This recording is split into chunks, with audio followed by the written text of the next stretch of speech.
You too. These playoffs are killing me.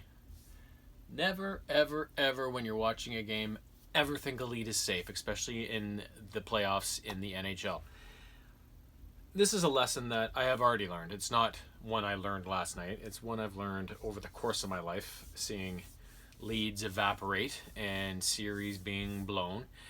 And that's what happened last night. It was another surreal Leaf letdown.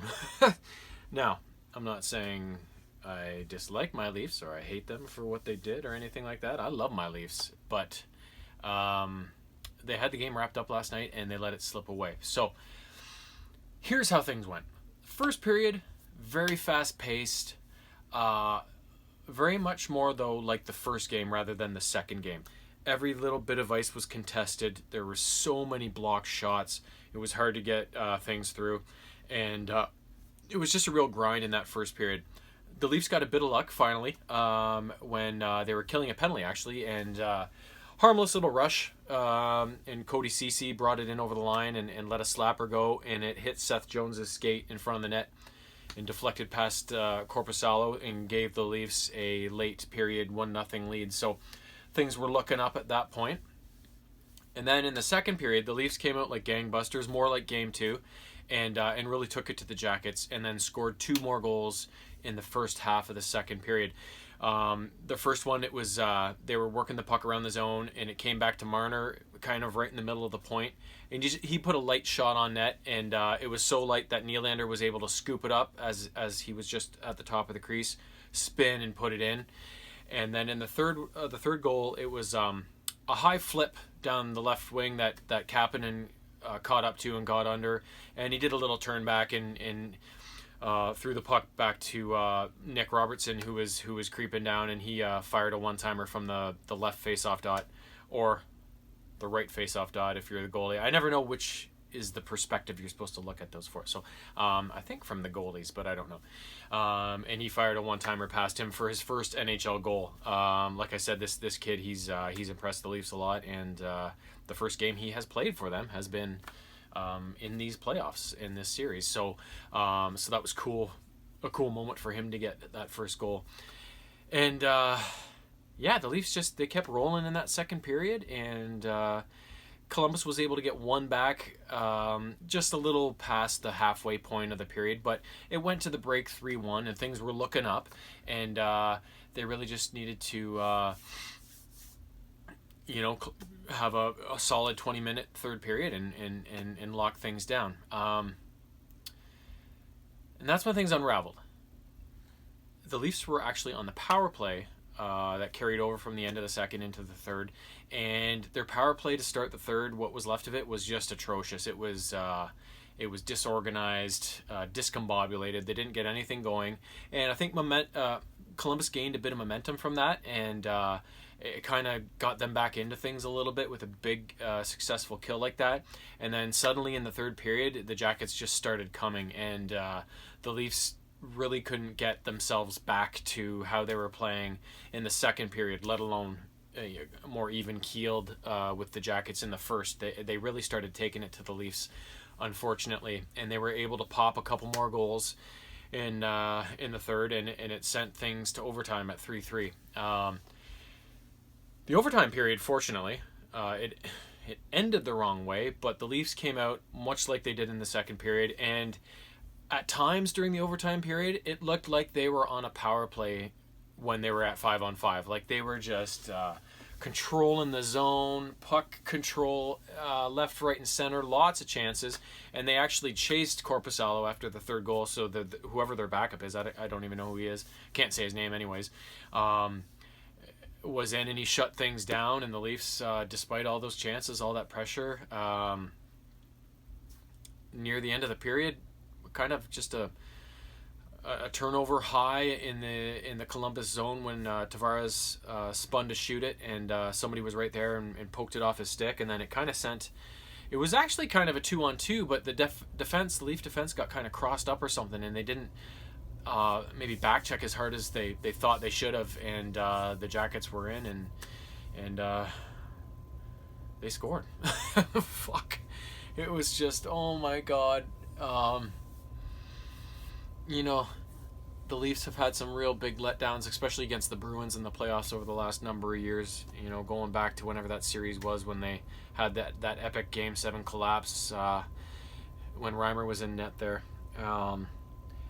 And this wasn't as bad, but it was still bad. And it just kind of turned the tide of the series. You know, at the end of the second period, you're thinking, okay, they just got to have a solid end of this game, and they're up 2-1 in the series if they can close it out. And it just totally went the opposite way, and now they're down 2-1, and they're facing an elimination game tonight. They're going back to back, and if they win, they're going to have another elimination game after that in Game 5. So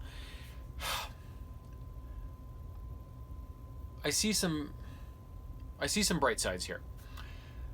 First, it'll be a big test. You know, these Leafs are still young. They've been tested a lot of times, and they haven't been able to get out of the first round. They failed them, but maybe this is the time where they finally figure things out, rise to the occasion, win this next game, and then figure out how to close the series in Game 5. And that's the fortunate thing, is that the big letdown came in Game 3, not in Game 4 or 5, and was a series-ending letdown. So they should feel relieved that they're maybe off the hook a bit, that this letdown didn't cost them the series, and they're still living to fight another day. Hopefully that should give them a bit of energy, and hopefully they're chomping to get back right at it tonight. And another thing, they've always been really good this year in bounce back games after a bad loss. Just like they were after the first game loss, they owned it in Game 2. So I'm expecting them to come out much harder and play a much more complete game, more like period 2 all game long.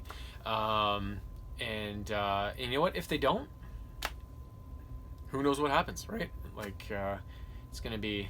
It was a long period to wait from COVID to the playoffs, and if they lose, it's going to be a long fucking wait until the start of the regular season where they're going to have to start from scratch all over again. So, but that's being a fan, right? That's sports. That's being a fan. It's a hard job. It's really a hard job. As for the performers last night, you know, Muzzin's out for I don't know how long, but because of quarantine protocol, since he had to go to the hospital, he's not going to be in the rest of this series no matter what. So we know that for sure. So they had to bring Marincin in as the sixth defenseman. So the defensive matchups were really, in pairings, were a lot adjusted because of that. I thought Marincin played pretty well considering he had to come in the middle of a series after not having played for that long. And had a pretty solid game. A couple little gaffes, but that's the nature of being an NHL defenseman. Every defenseman on the ice last night had a couple little gaffes, right, on both teams. So I thought he was pretty solid. They were asking Dermott to step up a bit, and he had a pretty solid game. Other than the stretch of 10 minutes or whatever it was in that third period where the Leafs just, the wheels totally fell off, it was their game. And it's hard because that's a big lesson that they've learned, but they've learned it many times, and I'm like, when are you guys going to get it, right?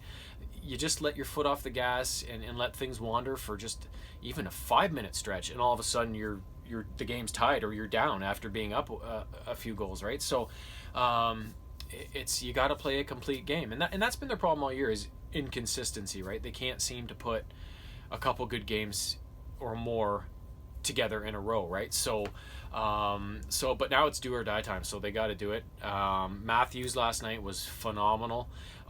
He was like a man possessed. He was, like I mentioned the previous game, you know, he's on his game when he's got the puck on a string, but even more so last night, there was his speed, on the back check coming back and just stripping pucks off guys all the time, and getting a bad pass in the skates, and literally it's in the skate, it's on his stick. Like, it's just, you can't give him a bad pass because it always ends up on his stick no matter what. Like, he's just so good.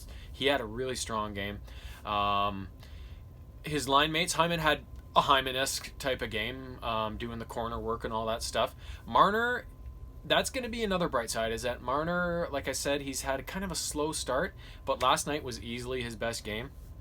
He was looking more like the Marner, the usual Marner, using his speed, using his craftiness, and and doing it at both ends of the ice too. That's what I like about him, is that he's just for being such an offensively gifted player, he doesn't slack on the D like a lot of guys do that are like that. Tavares didn't have quite as good a game as he did in game 2 because he was like a man possessed that night, but he had a solid game. Mikheyev had a solid game. The third line of Kerfoot, Robertson, and Kapanen, they've been really good. There's just so much speed. All three of them are quick. They're all skilled. They've been really good. And a real plus for the Leafs is that the fourth line has been fantastic too.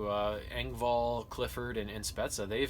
They got quite a few shifts last night, especially since it would look like it was going to overtime there in the third. They started getting more regular shifts. And they're just really good at getting in there and just creating issues. It's not always pretty chances on net, but there's bodies falling everywhere, and there's chaos, there's shit bouncing around. Like, they just get in there and they cause trouble.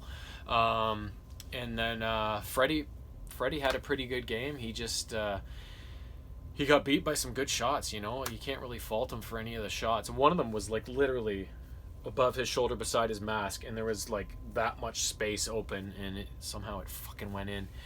One little shot like that doesn't go in, and it totally changes the complexion of the game, right? But that's the way it ended up.